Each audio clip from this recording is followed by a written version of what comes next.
Bonjour à tous. Alors aujourd'hui, cette vidéo sera en deux parties. La première partie, j'ai besoin de vous pour m'aider. Et la deuxième partie, un premier retour d'expérience sur le terreau maison. Donc dans la première partie, je compte sur vous pour pouvoir me répondre à une question. Et je vous en remercie d'avance. Allez, c'est parti. Donc voilà, j'ai voulu faire cette vidéo pour montrer historiquement depuis quelques années, donc depuis 4-5 ans, ce que je fais au potager en termes de variétés de tomates. Donc historiquement, les deux variétés que j'utilise, c'est Montfavet et la tomate russe. C'est deux tomates que mon père faisait et que je connaissais et que je trouve très bonnes. Donc j'ai hérité ça de lui, de faire ces deux tomates-là que je les connaissais. Voilà. La tomate Montfavet en tomate précoce, qui est pour la salade, qui est très bonne. Petite, bon, pas petite, qui est moyenne, en grappe, qui a un très bon rendement. Voilà. Ensuite, la tomate russe, une tomate un peu plus grosse, qui a un rendement un peu plus faible, parce que forcément, c'est des grosses tomates. C'est vrai, sur ma terre que j'ai par rapport à celle de mon père, je galère plus à en avoir. Mais quand j'en ai, c'est des beaux calibres. Voilà. Et donc, cette tomate-là, ces deux variétés de tomates-là, je les ai fait depuis tout le temps. Voilà. L'année dernière, j'avais intégré au potager la tomate Saint-Pierre, qui est une tomate équivalente à la tomate Montfavet, approximativement, en taille moyenne. Et l'année dernière, j'ai vraiment galéré à en faire. Le rendement est plus faible que la Montfavet. Voilà. Et j'avais intégré aussi l'année dernière la cœur de bœuf, qui est l'équivalente à la tomate russe, qui a une couleur qui est un peu différente qu'une tomate, je trouve d'ailleurs. Elle est un peu. C'est pas la même teinte, mais bref. Elle a une. J'ai eu un bon rendement. Sur quelques pieds, j'ai eu un très bon rendement. Sur d'autres pieds, j'ai aussi un peu galéré. Contrairement à la tomate Montfavet, que vraiment la tomate Montfavet, elle passe partout. Que ce soit dans la serre ou à l'extérieur, j'ai des bons rendements. Voilà. Et cette année au potager, je vais intégrer une nouvelle tomate. C'est la tomate marmande, que je ne connais pas, j'en ai entendu parler, qui a un gros calibre, qui est précoce aussi. Et donc je vais essayer celle-là aussi pour agrandir mon panel de variétés au potager.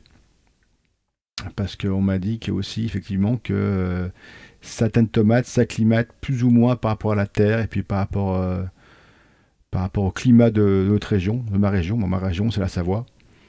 Donc plus je vais tester de variétés de tomates, plus je vais peut-être trouver celle qui va vraiment bien marcher à mon sol et à mon climat. Voilà. Donc c'est les 5 variétés que cette année je vais mettre au potager encore. Plus une tomate cerise que j'ai récupéré les graines dans un magasin et qui vont très bien. Je sais même pas le nom que ça a, mais voilà, ça, elle va très bien. Et donc je fais appel à vous, vous qui êtes amateur de tomates ou collectionneur de tomates ou juste jardinier, me dire si vous pouvez me donner un autre nom de variété de tomates qui est facile à faire, c'est important, qui est facile à faire et qui a un très grand rendement. Voilà.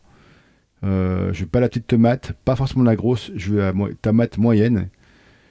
Si possible précoce, mais c'est pas très dérangeant, c'est pas précoce, mais qui a vraiment une facilité d'entretien et surtout du grand rendement. Voilà. Alors je veux pas de variété F1, je veux que de variété simple, que je puisse récupérer les graines pour produire l'année prochaine ces tomates. Voilà. Donc si vous pouvez m'aider là-dessus, je vous serai très reconnaissant. Voilà. Merci.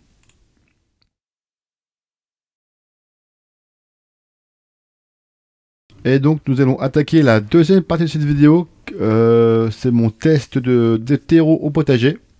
Et donc ça fait déjà une semaine et on voit déjà que sur le terreau maison, il y a seulement une graine qui a germé. Et ici sur le terreau universel, ben rien du tout a germé. Ensuite sur le terreau maison plus, on a eu 2 graines qui ont germé, qui sont déjà assez grandes, et 2 petites qui arrivent.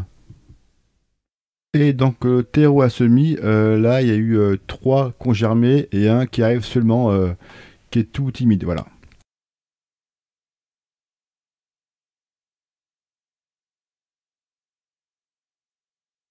Ensuite, on arrive dans le compost en calibre 6,5. Alors là, il y en a 2 ou 4, je crois, qui ont germé. Ah, une bonne surprise. Et ensuite, dans le compost de calibre 2-3 mm, là, pareil, c'est bien poussé. Bonne surprise. Du compost pur, ça a l'air de pas déranger.